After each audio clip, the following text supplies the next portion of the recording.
I'm Isaac Bouchard, and I'm piloting the brand new Jaguar XF.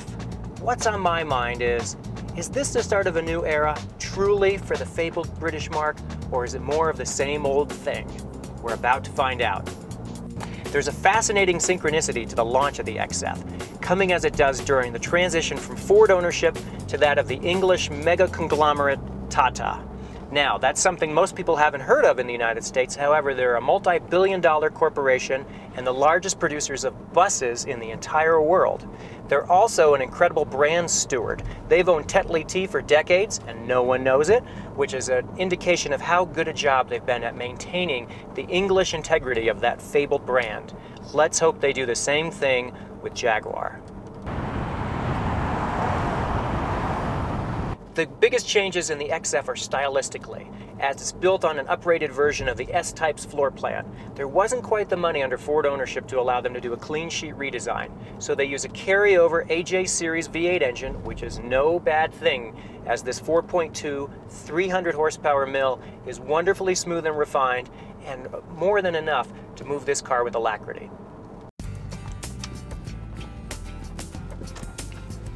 As nice as the engine is, it's the transmission that makes this powertrain so special.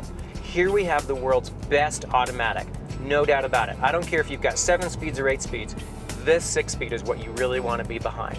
The software is flawless. It executes the most seamless shifts under all conditions, and its sport mode is so intuitive you don't even have to use the paddle shifters unless you really want to. The XF dispatches a standard 0 to 60 sprint in the mid 6-second bracket, which is nothing spectacular, but it's more the way the car goes about it. Perfect shifts every time, a nice subdued growl from the V8 engine, and the kind of refinement one expects from a Jaguar.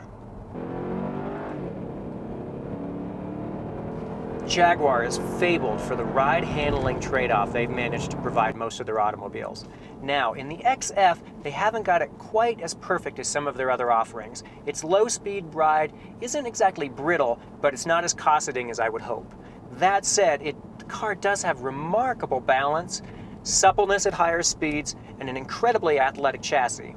It might even be tilting a little bit too far in the direction of BMW, which a lot of the companies are doing right now, hoping that by aping BMW's ride-handling trade-off, they'll ape BMW's unbelievable sales as well.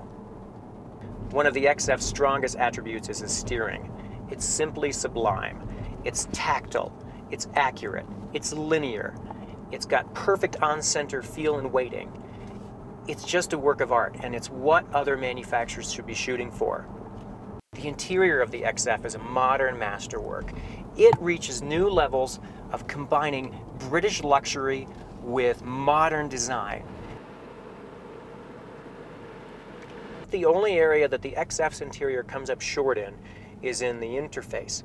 It's a little bit slow to respond, and it doesn't offer some of the things buyers in this price bracket have come to expect, such as real-time traffic updates. So despite some minor reservations, the XF is the pick of the class in mid-sized luxury sedans right now. It offers a unique exterior sheet metal and a cosseting, sumptuous interior and an unparalleled driving experience.